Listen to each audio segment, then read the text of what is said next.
Combater a corrupção é o objetivo de órgãos que atuam na fiscalização das contas públicas. O combate à corrupção é o assunto de hoje do programa Saiba Mais. Por isso a gente recebe o doutor Antônio Rodrigo Machado, ele que é presidente da Comissão de Combate à Corrupção da Ordem dos Advogados do Brasil do Distrito Federal. Muito obrigado pela presença, doutor, por aceitar o convite para vir falar um pouquinho desse tema que está tão em destaque aqui no país. Eu que agradeço. É uma satisfação estar aqui na TV Justiça. Ok. Para a gente começar, então, a nossa conversa, como definir a corrupção? Muita gente fala na corrupção, os noticiários citam corrupção, só que tem gente que também não sabe em que ponto ela começa a existir. Então, debater o conceito de corrupção é algo que a gente precisa ficar atento ao que a legislação diz. Não é um conceito jurídico elástico. Então, corrupção vai ser a utilização de um dinheiro público para fins privados. Indevidamente, quando um servidor público ele se utiliza das suas funções dentro do Estado para oferir vantagem para si ou para outra pessoa. Então, basicamente, o conceito de corrupção a gente poderia classificar dessa forma. Mas, legalmente falando, na aplicação da norma, o conceito de corrupção ele vai depender de qual a legislação que é aplicada àquele caso. Nós temos diversas leis para as mais diversas situações dos servidores públicos. Poderemos dizer, do ponto de vista filosófico, digamos assim, que corrupção é a privatização ilegal de um dinheiro que é público, de um dinheiro que é coletivo. Certo. Depois que acontece esse ato que não deveria acontecer, ele se encaixa em quais situações? Civil, administrativa, penal? Quais são as mais típicas quando o assunto é corrupção? Vai depender muito de quem é o corruptor ou o corrupto, né? Se é um servidor do Estado, se é um agente público ou se é um particular. Então, um servidor, por exemplo, quando ele comete algum delito relacionado à corrupção, alguma infração administrativa, ele vai ser punido de forma disciplinar, através de um processo administrativo.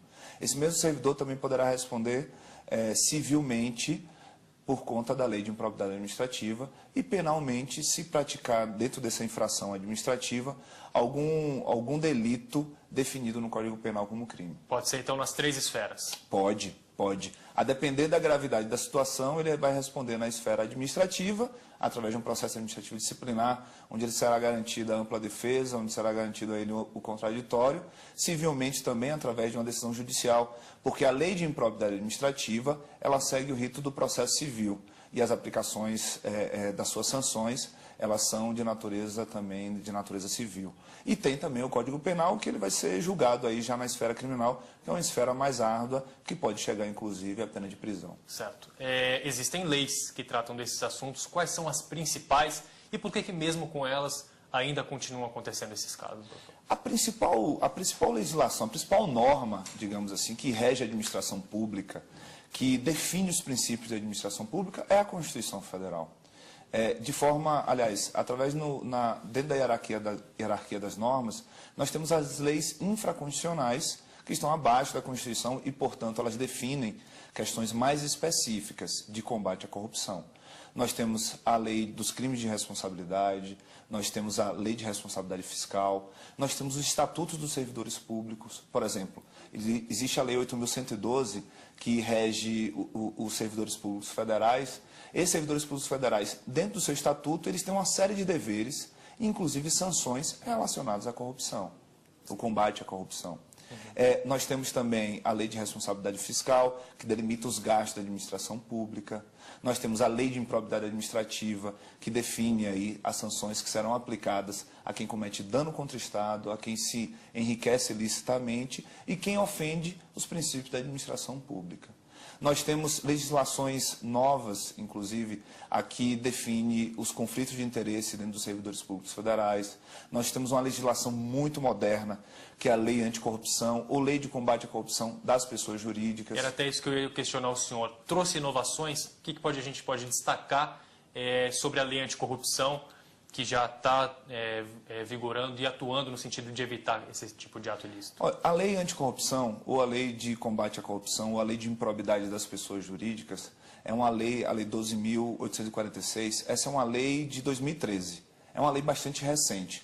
Foi regulamentada através de decreto no ano de 2014 e já no ano de 2015 ela sofre algumas alterações através da medida provisória 703, que inclusive tem sido bastante discutida dentro da academia, dentro da doutrina. Essa lei ela traz inovações bastante interessantes. Ela traz, por exemplo, os ilícitos que são cometidos pelas empresas. Porque até hoje no Brasil se discutia bastante a responsabilidade das pessoas físicas. Então, por exemplo, se um dirigente de uma empresa comete uma ilicitude, ele pode ser punido já pelo Código Penal ou até mesmo pela Lei de Improbidade Administrativa.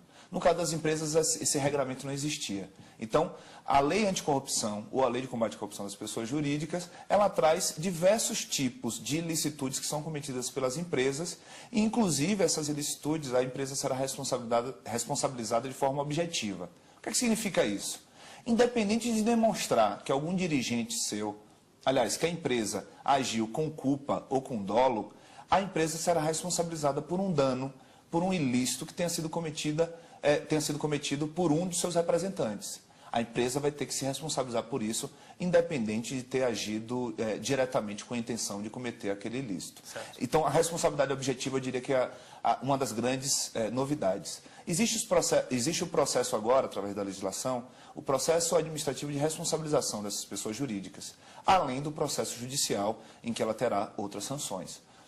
Essas empresas, elas poderão pagar multas bastante altas, ter que ressarcir o dinheiro ao Estado, ficarão proibidas de licitar, ficarão proibidas de manter contratos com a administração pública.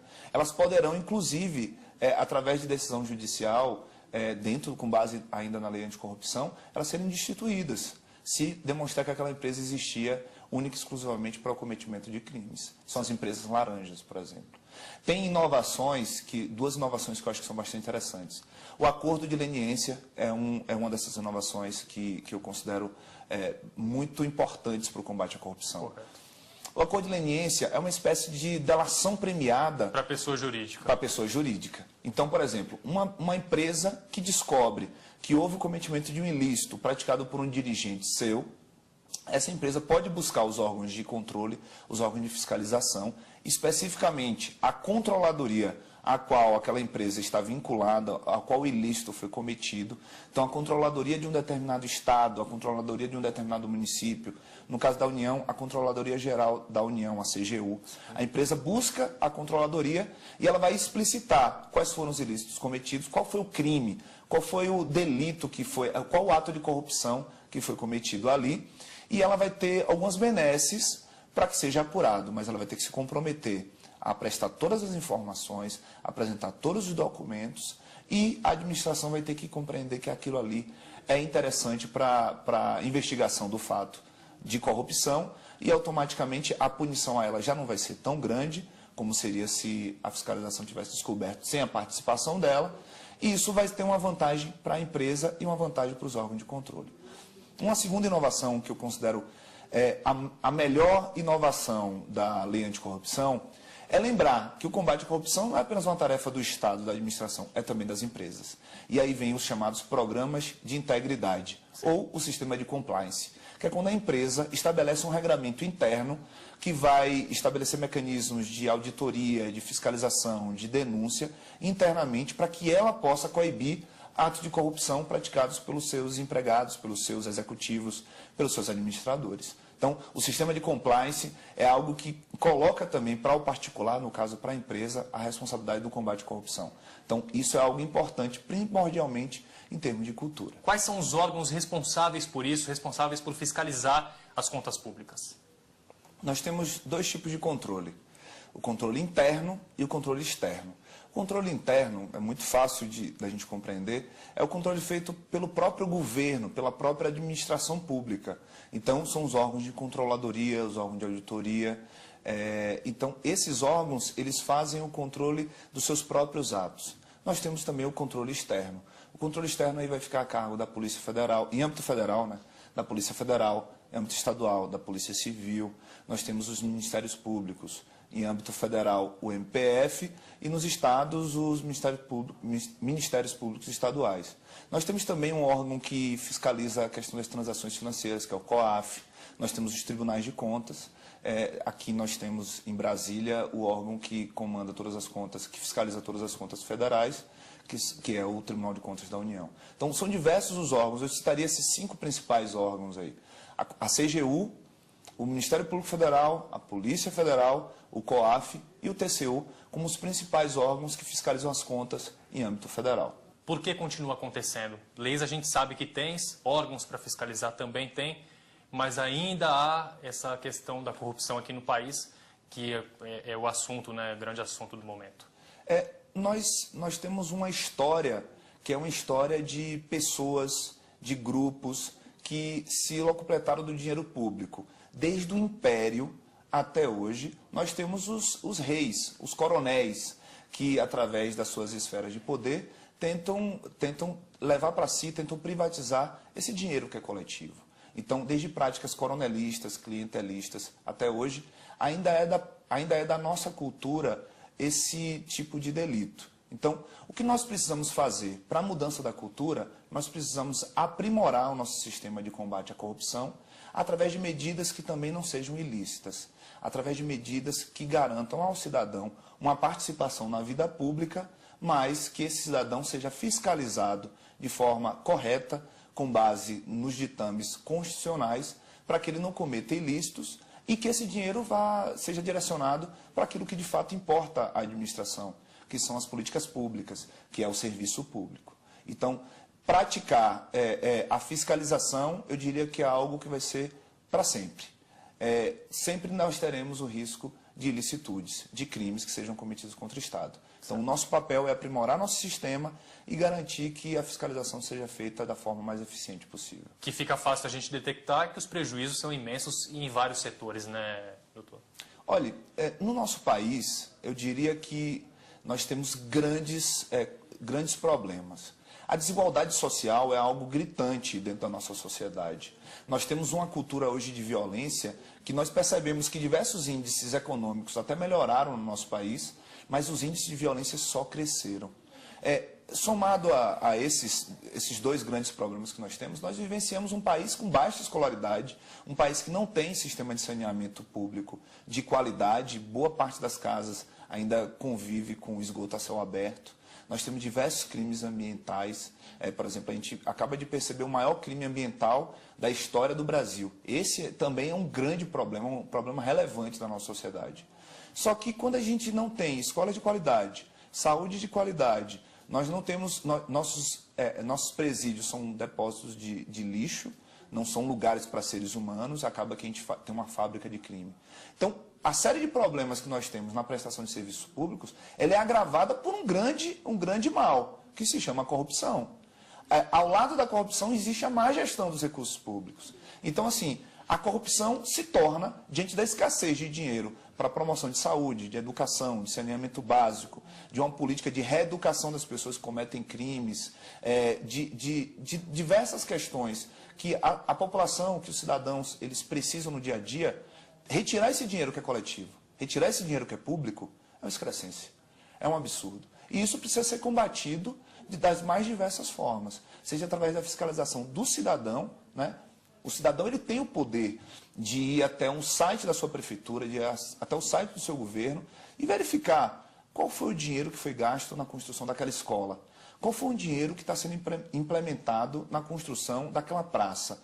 Será que aquela obra de fato corresponde à realidade? Será que aquilo está sendo gasto, aquele dinheiro está sendo utilizado de uma forma eficiente? Se não, ele pode buscar. Ele pode buscar a controladoria da própria administração, ele pode buscar o Ministério Público, ele pode buscar, inclusive, as polícias. Então, assim, a movimentação individual do cidadão, ao lado dos órgãos de controle, pode ajudar diversas gestões a fazer um trabalho melhor e, primordialmente, a gente deve fenestrar aquele bom administrador do mau administrador, para que ele seja afastado da atividade pública. Então, o cidadão tem um papel muito importante, as organizações da sociedade civil têm um papel especial, digamos assim, não só na fomentação de práticas de fiscalização, mas até na formação desses indivíduos a buscarem a melhor maneira de combater o ato de corrupção e, obviamente, os órgãos de controle também por parte do Estado. Doutor, a gente fala em corrupção, normalmente logo vem à cabeça a questão do dinheiro, né? O desvio do dinheiro que deveria ir para um lugar acaba indo para outro. A prática do nepotismo, por exemplo, ela se caracteriza como uma prática, um ato de corrupção? O nepotismo é a contratação de um parente para um cargo que deveria ser ocupado por um servidor público efetivo ou alguém que tenha qualificação técnica para o exercício dessa função pública. Então, o nepotismo, diante da quebra da normatividade do sistema, especificamente dentro do princípio da moralidade e da impessoalidade dos atos administrativos, ele se torna, assim, uma das espécies de ato de corrupção, porque o agente público, ao contratar o seu parente, né, ao contratar o seu familiar, ele está se utilizando da sua função pública para levar vantagem para uma outra pessoa. Agora, não dá para a gente fazer uma classificação sobre qualquer licitude como corrupção. É importante ter cuidado, porque quando você se utiliza de um conceito de forma bastante elástica, você acaba diminuindo a importância daquele conceito. Então, obviamente, nós sabemos que ao longo da prática administrativa, alguns parentes foram contratados, mas tinham qualificação técnica. Sim. Só que a administração pública ela não pode agir nos casos específicos, ela tem que estabelecer uma regra que sirva para todos. E foi assim que decidiu o Supremo Tribunal Federal. O nepotismo hoje é uma prática afastada da administração pública brasileira. Você não pode contratar um parente para um cargo de assessoramento, de chefia, de direção, ao qual esteja vinculado àquela determinada autoridade pública. Correto. Pequenos atos praticados pela população, população essa que parte da população costuma reclamar dos atos de corrupção, não vê que aquele pequeno ato pode trazer prejuízos, não um porte tão grande, mas pode trazer prejuízos. Isso acaba retirando credibilidade para se reclamar, se protestar contra aquele ato de corrupção? Aquilo que eu disse anteriormente. O ato de corrupção ele é um ato grave ou gravíssimo, porque ele adentra a esfera do Estado para obter aquela vantagem do dinheiro público para si e é um ato negativamente relevante. Os ilícitos do dia a dia, que todos os cidadãos estão predispostos a incorrer, como furar um sinal vermelho diante de uma pressa, uma multa no radar, são ilícitos que devem ser analisados de forma negativa e o Estado tem ferramentas e instrumentos para combater isso. Esses pequenos ilícitos, eles servem para a gente estabelecer, digamos assim, alguns parâmetros de incoerência. Quando você fura uma fila, você está sendo o espertinho diante de um outro cidadão, e aquilo é um evento ruim. E aquilo dentro de uma cultura de desrespeito aos parâmetros coletivos, isso serve como referência negativa. Agora, não dá para a gente dizer que aquele que comete o pequeno ilícito não poderá reclamar dos delitos de corrupção. Poderá sim. Mesmo o cidadão que comete uma infração de trânsito, isso não retira dele a legitimidade de reclamar de um ato de corrupção em que 2 milhões, 3 milhões foram tirados do dinheiro coletivo para uma utilização, uma prática individual, privada. Não dá para a gente chegar numa cultura de combate à corrupção que seja uma cultura do moralismo sem sentido, irracional. Não. Nós devemos prezar sempre por um convívio coletivo que se respeite, um respeite ao outro, um cidadão respeite a pessoa que está ao seu lado, mas nós precisamos prezar também, e são situações distintas, pelo respeito ao dinheiro do povo, pelo respeito ao dinheiro que tem que ser aplicado no serviço público. Certo. Ouvindo alguns especialistas falarem, já ouvi comentários de que o importante durante uma investigação e após o processo concluído é retirar aquele dinheiro desviado e todo o dinheiro que seja fruto, ou patrimônio que seja fruto daquele dinheiro que era um dinheiro público. Segundo eles, é até uma forma maior do que uma pena de prisão, por exemplo. Mas as penas deveriam ser aumentadas, uma pena maior traria um combate mais eficaz à corrupção? Então, primeiramente, é importante a gente lembrar que a gente está falando de dinheiro, de bens públicos, de algo que deve servir ao coletivo. Então, sim, eu acho que os órgãos de controle, ao buscarem trazer esse dinheiro de volta ao Estado, eles cumprem um papel que eu considero fenomenal. Isso é um papel muito importante. Faz com que o corrupto ou corruptor sinta no bolso o seu ato ilícito. Diferentemente, é a questão punitiva, sancionatória. Então, assim, nós não temos elementos científicos e estatísticos que o mero aumento de pena possa trazer um resultado de eficiência no combate a um determinado crime, não apenas de corrupção. O que a ciência criminal, o que a criminologia estuda é que a punição, independente do seu grau de aplicação, a punição é um elemento fomentador da redução da criminalidade. Então, quando o indivíduo vai cometer um determinado delito, ele não vai fazer o cálculo naquele instante se ele vai ficar preso 5 anos, ou 5 anos e meio, ou 7 anos. O cálculo que ele faz é que, ao cometer aquele delito, ele não vai ser preso, ele não vai ser punido. Então, investir em instrumentos, em mecanismos de fiscalização, de apuração e de julgamento daquele indivíduo que cometeu um crime é algo muito mais eficaz e eficiente do que o mero aumento de penas. A gente vive um clima de punitivismo que faz com que a população, já assustada com o excesso de crimes, e aí eu não falo somente sobre corrupção. Hoje nós temos uma sociedade que ela está acuada diante do excesso de violência, seja violência contra o patrimônio, seja violência seja violência física, diversos roubos, furtos, assassinatos aos montes. Cidades brasileiras estão colocadas como campeãs no índice de violência, de homicídios em todo o mundo. A população está acuada. E muitas vezes, atores da área pública vendem facilidade. Qual é a facilidade? Propostas como redução da maioridade penal, propostas como classificação de um determinado crime como hediondo, aumento de pena, são propostas que brincam com esse sentimento de indignação da população, mas que não tem comprovação científica de que trarão um resultado efetivo no combate à corrupção. Então, o que eu acredito que nós precisamos investir são nos mecanismos, nos instrumentos que façam com que aquela pessoa que cometeu o crime seja de fato punida, seja de fato investigada, julgada e condenada. Esse, de fato, é um caminho que vai trazer uma eficiência maior no combate à criminalidade. Não apenas a corrupção, mas a criminalidade como um todo. Para a gente encerrar bem rapidinho, doutor, podemos considerar que hoje a corrupção é o principal, é o mal do país. E para quem não tem tanta esperança sobre investigações ou sobre a solução desses casos, deve-se haver uma esperança, sim, um futuro que pode ser melhorado?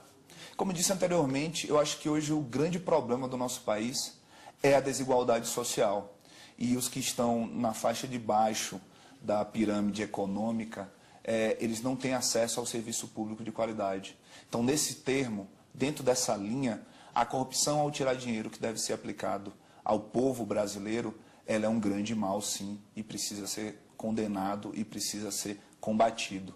Nós, da Ordem dos Advogados do Brasil, compreendemos a importância do sistema de combate à corrupção e entendemos que nós temos um papel relevante para levar para todos os cidadãos uma voz de esperança, para que a gente possa viver num país, de fato, cada vez melhor e que o dinheiro público seja aplicado, de fato, para quem é o seu destinatário final, que é o povo, que é a cidadania.